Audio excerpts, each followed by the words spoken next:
एक महत्त्वाची बातमी कोल्हापूरवरून महालक्ष्मी एक्सप्रेस रेल्वे गाडीच्या ट्रॅकवरती एकच अभिमान स्वाभिमान असं लिहिलेली पत्रकं आढळून आली। त्याचबरोबर ट्रेनच्या समोर जाळपोळीचा प्रयत्न झालाय।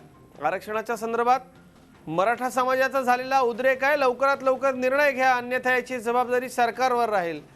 जेवढा उशीर तेवढा स्वाभिमानी दणका, एकच अभिमान फक्त स्वाभिमान अशी पत्रकं आढळून आली आहेत।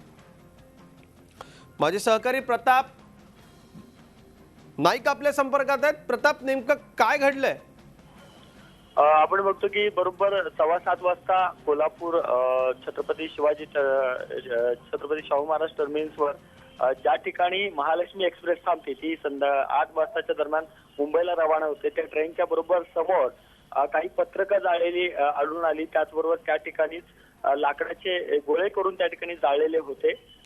याची खबर मिळताच पोलीस घटनास्थळी दाखल झाले। त्यावेळेला जे पत्रक होते त्या पत्रकावर असं लिहिलं होतं की आरक्षणाच्या संदर्भात झालेला मराठा समाजाचा उद्रेक आहे, तारीख पे तारीख कोर्टात नाही चालणार, जर दिरंगाई झाली तर सरकार जबाबदार राहील होणाऱ्या उद्रेकाला, अशा प्रकारचं आशय लिहिलेली पत्रकं आढळून आलेलं आहे। आणि शेवटचं वाक्य आहे, एकच अभिमान फक्त स्वाभिमान।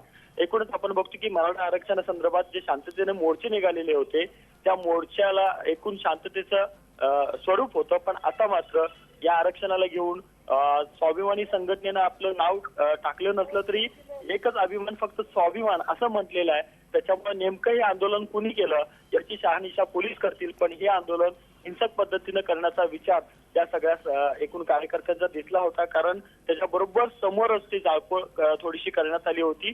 कुठल्या प्रकारची हानी ट्रेनला झालेली नाही, मग ट्रेन व्यवस्थित वेळेवर निघेल। पण एकूणच हा इशारा आहे, या इशाऱ्यावरूनच मराठा आरक्षणाचा मुद्दा तुम्ही समोर न्या अशा प्रकारचा इशारा आंदोलकांनी दिलेला आहे। प्रताप, धन्यवाद या सगळ्या सविस्तर माहिती करता। 19 फेब्रुवारीची तारीख कोर्टाने सुनावणी करता दिली आणि 20 महिन्यांचा उशीर राज्य सरकारला प्रतिज्ञापत्र सादर करायला लागला, याबद्दलचा उल्लेख नक्कीच समाजात असणार आहे। धन्यवाद। झी 24 तास रहा एक पाऊल पुढे।